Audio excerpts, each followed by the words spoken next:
जय हिंद मित्रों, केम छो?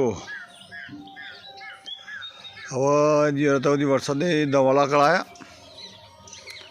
અને છેલ્લા 3-4 દાડાથી તો કાકડીઓ લઈને લાઈને લગાડી દીધા. સર્વે કરો સર્વે કરો સર્વે કરો.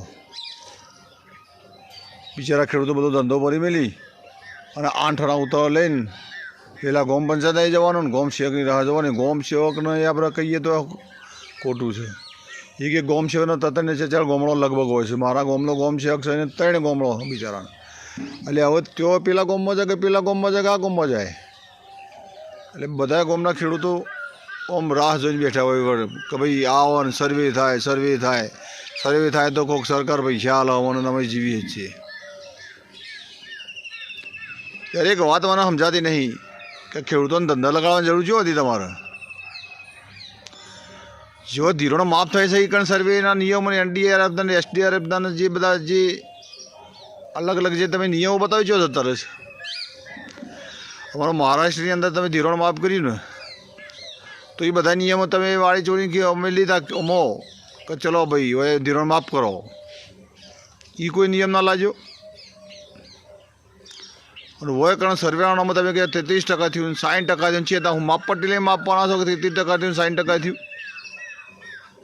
હું કામ મજાક કરો યાર ખેડૂતોની. તમે ઓકળા તો મોટા બતાવવાના 7,000 કરોડ 8,000 કરોડને કરોડનો ઓકરો બતાવશો એટલે મોઢું ભરાઈ જાય. છેલ્લે તો જાહેરાતો છેલ્લો બેનરો લગાવશો ને ઓહો.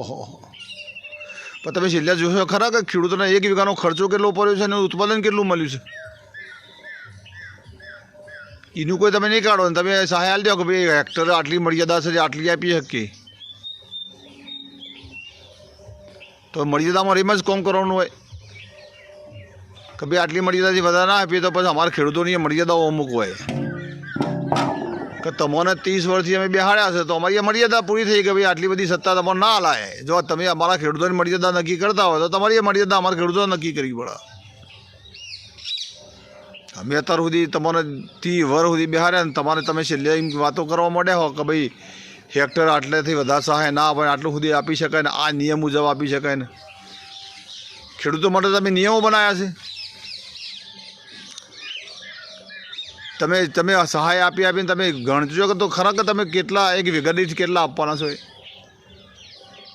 અત્યારે ખેડૂતો બધા રાહ જોઈને ટીવી જો આગળ બેસી રહી છે કે ભાઈ કોઈ જાહેર થયું જાહેર થયું જાહેર થયું.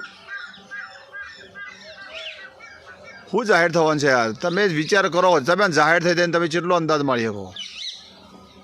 કશું ના હોય. બિયારણની બે ઠેલીઓના પૈસા નહીં આવે લખો લખી